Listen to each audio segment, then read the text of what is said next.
Alors, par rapport à Ali, ce qu'on a pu en voir, c'est que, d'une part, l'entretien se fait par téléphone. Ce qui est important à dire, c'est que les questions qui ont été posées sont des questions qu'un employeur ne peut pas poser dans les entretiens d'embauche. Il y a toute une série de règles, notamment de conventions collectives, qui interdisent à un employeur de toucher à certaines questions qui relèvent de la vie privée. Quand il nous a contactés, on a vu avec lui quels étaient les éléments de preuve qu'il avait. Évidemment, il n'a pas enregistré l'entretien qu'il a eu, et le fait que ce ne soit pas uniquement entre l'employeur et Ali lui-même, mais qu'une tierce personne ait pu témoigner, pour nous, c'est intéressant parce que ça nous permet d'asseoir un tout petit peu le dossier, et c'est quelque chose qui nous permet de prendre contact avec l'employeur et de dire qu'il y a des apparences de crédibilité. La loi prévoit deux types de procédures et deux types de sanctions.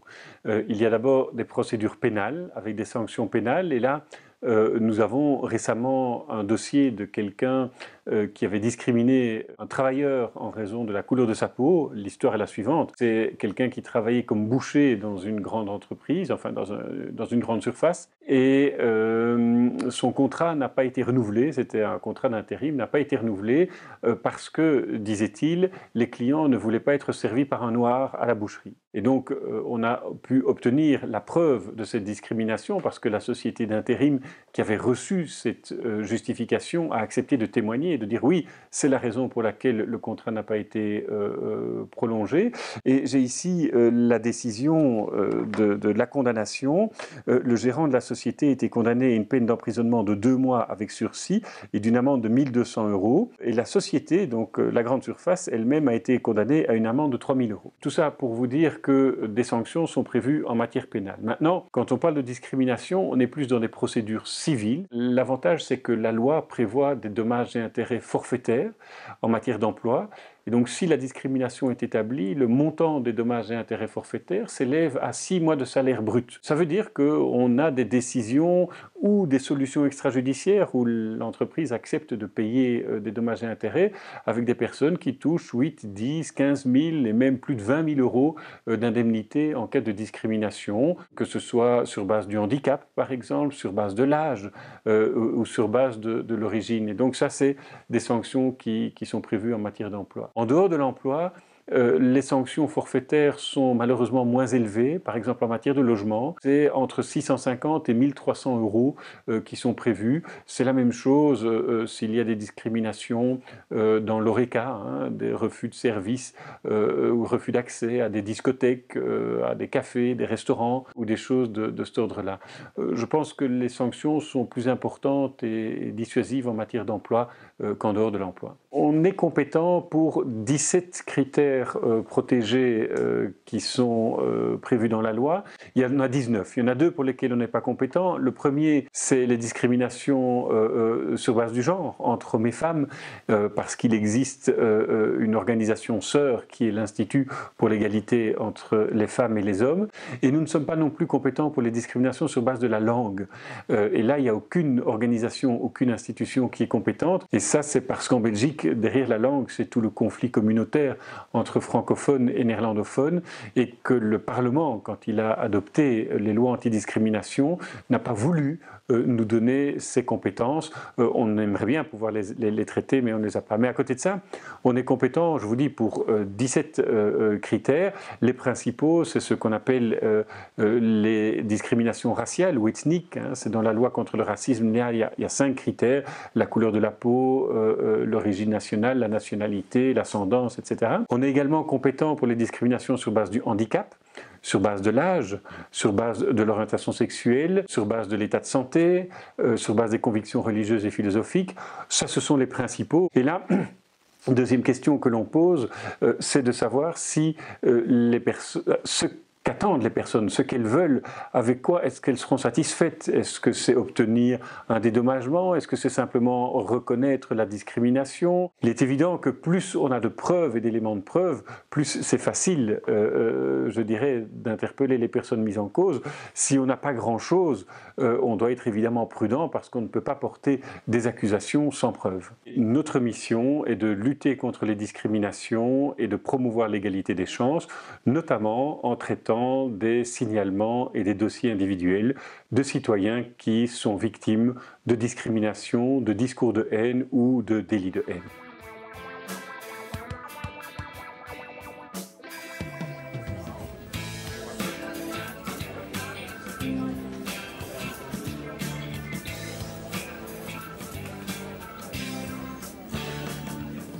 notre ami Ali. Il est le bienvenu au guichet, bien sûr. On peut examiner ce qu'il a vécu, essayer de trouver un moyen pour relancer le dialogue avec le recruteur, éventuellement réfléchir à une médiation. De toute façon, passez nous voir, on va essayer d'y voir le plus clair possible pour pouvoir avancer ensemble. Le 13 octobre de cette année a été votée une ordonnance, l'ordonnance testing, qui va donc permettre à l'inspection régionale de l'emploi d'effectuer des tests de situation dans les entreprises qui sont susceptibles d'effectuer des discriminations. Et le guichet sera le premier réceptacle, puisque c'est des tests de situation, donc c'est pour tester que quelqu'un discrimine à l'embauche.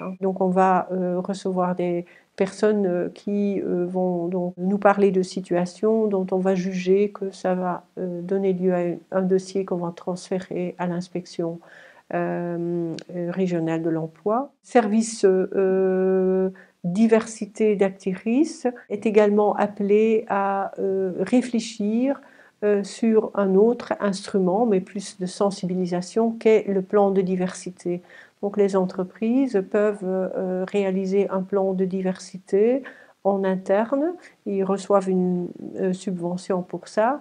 Le but, c'est voilà, que ça ait un impact sur leur engagement à venir aussi, outre le fait que ça va mieux organiser aussi en interne le vivre ensemble des différents groupes représentés. Voilà, donc à suivre et le travail a démarré.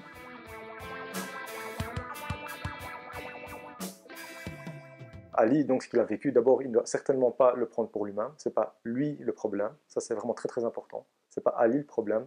Ali a été l'objet donc d'un système qui existe depuis plusieurs siècles, donc qui est le fait de la mise à l'écart de la société d'une personne qui ne répond pas aux critères que veut le dominant. Ali subit ce que d'autres subissent. Ali doit réagir, ça c'est certain. Il doit réagir, et comment il doit réagir? Alors d'abord, il n'a pas la preuve. Donc ça, c'est systématique. Pourquoi? Parce qu'en fait, toute personne comme Ali est de bonne foi dans sa recherche d'emploi. Et donc, il ne s'attend pas à être l'objet d'une discrimination. Et donc, ce qu'il peut faire, Ali, c'est faire ce qu'on appelle un testing.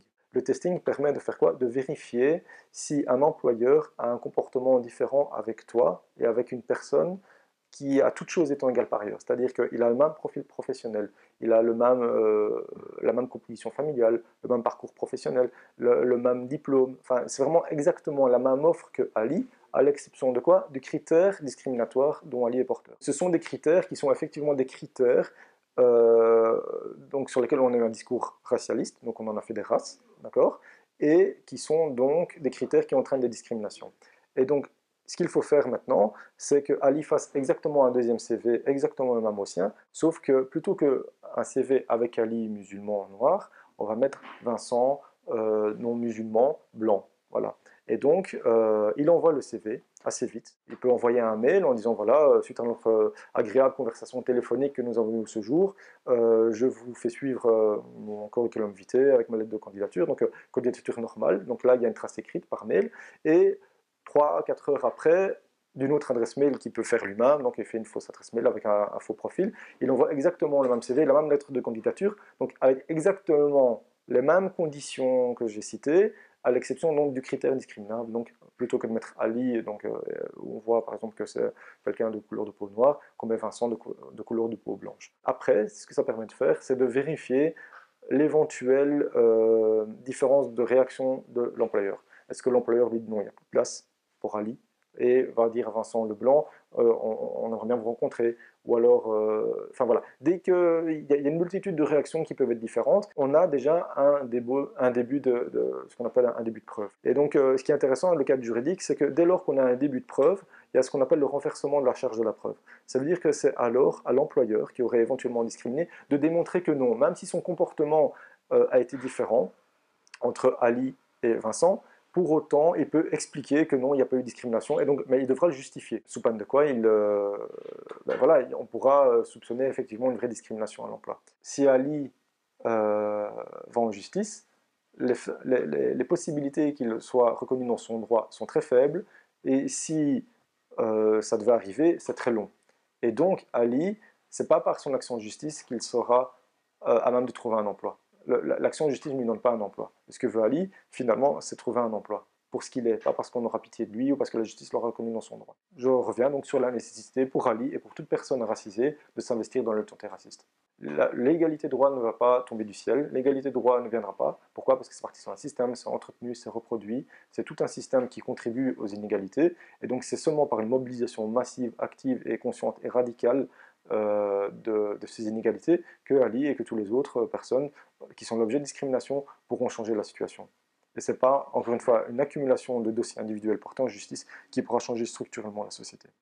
Ali ne doit pas attendre qu'on lui donne son droit, ne doit pas attendre que la justice le reconnaisse dans son droit, dans son égalité. Ali doit prendre son égalité, il doit se bouger pour l'avoir, il ne doit pas attendre que la justice veuille bien lui reconnaître ou non. C'est Ali qui doit se bouger pour la prendre. Et ça, c'est vraiment très important. Donc la mobilisation des personnes donc, racisées, des progressistes, des antiracistes, dans une lutte antiraciste radicale pour l'égalité, vraiment, pour l'égalité matérielle, dans les positions, dans les places, est très importante. Et certainement, il ne faut pas se limiter à l'action en justice.